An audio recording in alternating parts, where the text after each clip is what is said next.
तो कैसे हैं आप लोग? It is the famous dialogue of YouTuber Carry Minati.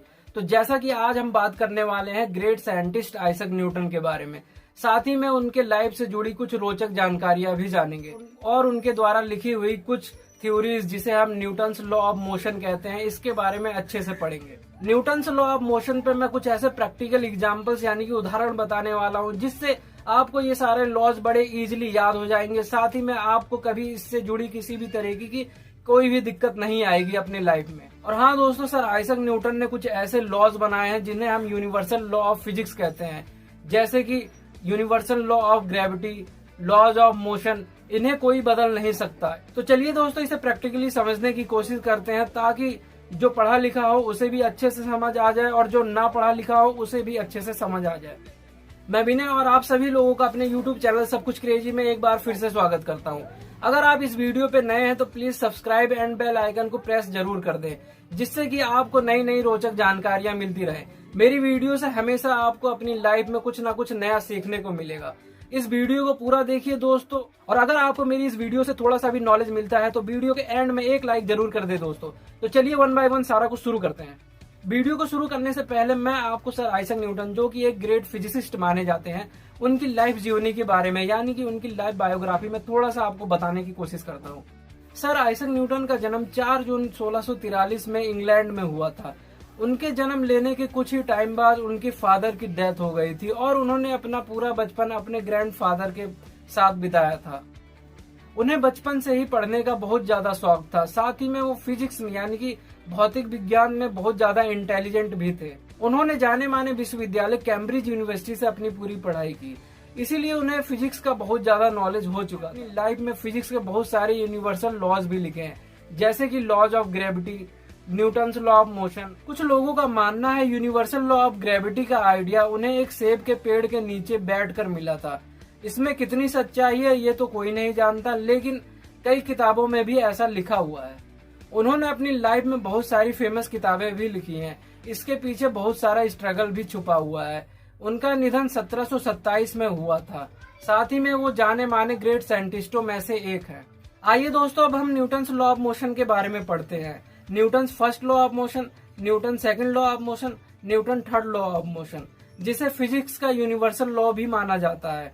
इसके बारे में हम वन बाय वन सीखने की कोशिश करते हैं। साथ ही में हम इसका प्रैक्टिकल एग्जाम्पल भी लेंगे। तो चलिए शुरू करते हैं वन बाय वन।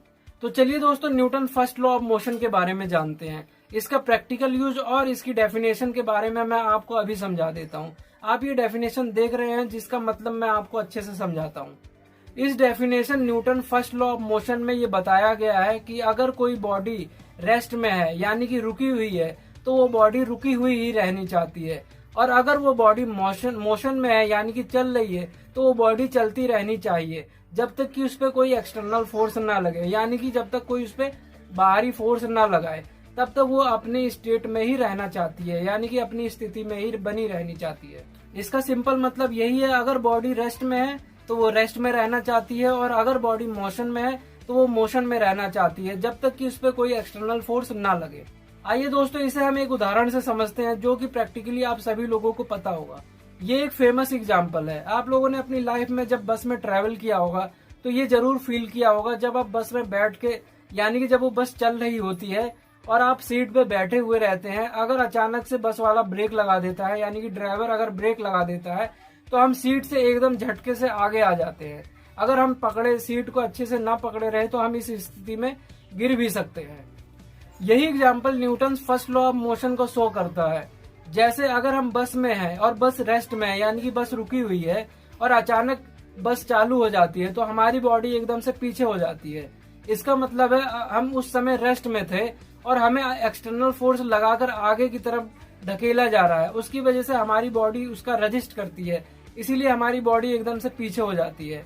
और जब मोशन में होती है यानी कि हम एक मोशन की स्थिति में रहते हैं, उस समय अगर कोई ड्राइवर ब्रेक लगा देता है तो उसकी वजह से हमारी बॉडी एकदम से आगे हो जाती है, यानी कि हम रुकना नहीं चाहते हैं, फिर भी हमारी बॉडी पे एक्सटर्नल फोर्स लगा के रोका जाता है, इसलिए हम उसका रजिस्ट करते हैं यानी कि अपोज करते हैं।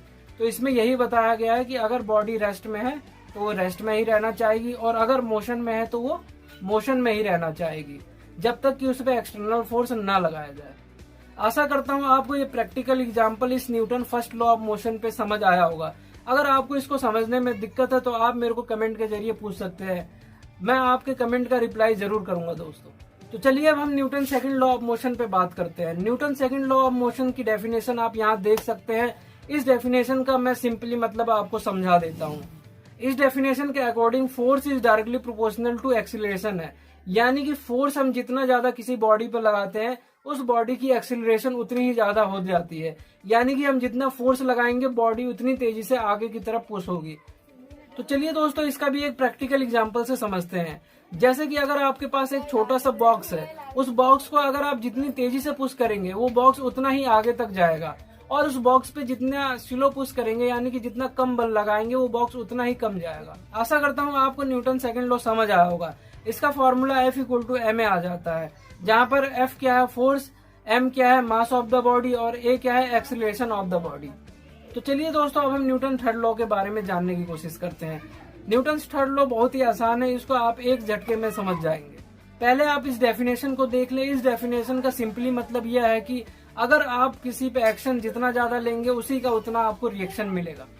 इसका मतलब है every action has equal and opposite reaction. चलिए दोस्तों इसे हम फिर से एक प्रैक्टिकली एग्जांपल से समझते हैं। इस प्रैक्टिकल एग्जांपल को आप लोगों ने बचपन में और अभी भी शायद बहुत बार किया होगा। जैसे आप कोई गेंद को किसी दीवार यानी कि वॉल के ऊपर फेंकते हैं तो उसी का अपोजिट आपकी तरफ वो गेंद दोबारा से आता है। तो इसी को कहते हैं जब आपने गेंद को दीवार पे फेंका तो ये हमारा एक्शन कहलाएगा, और वो गेंद दीवार से लड़कर जो वापस आता है वो रिएक्शन होता है। तो यानी कि each and every action has and opposite reaction, that's the Newton third law of motion. आशा करता हूँ आपको न्यूटन लॉ ऑफ मोशन को समझने में कोई भी परेशानी नहीं हुई होगी और उनकी लाइव बायोग्राफी को जानने का मौका मिला होगा। तो मिलते हैं दोस्तों अपनी अगली वीडियो में। जब तक के लिए आप इस वीडियो को लाइक, शेयर और कमेंट जरूर करें, और अगर आप इस चैनल पे नए हैं तो इसे सब्सक्राइब कर बेल आइकन को जरूर प्रेस कर लें, जिससे आपको इस चैनल से रिलेटेड सारी वीडियोस मिलती रहे। जब तक के लिए जय हिंद, जय भारत।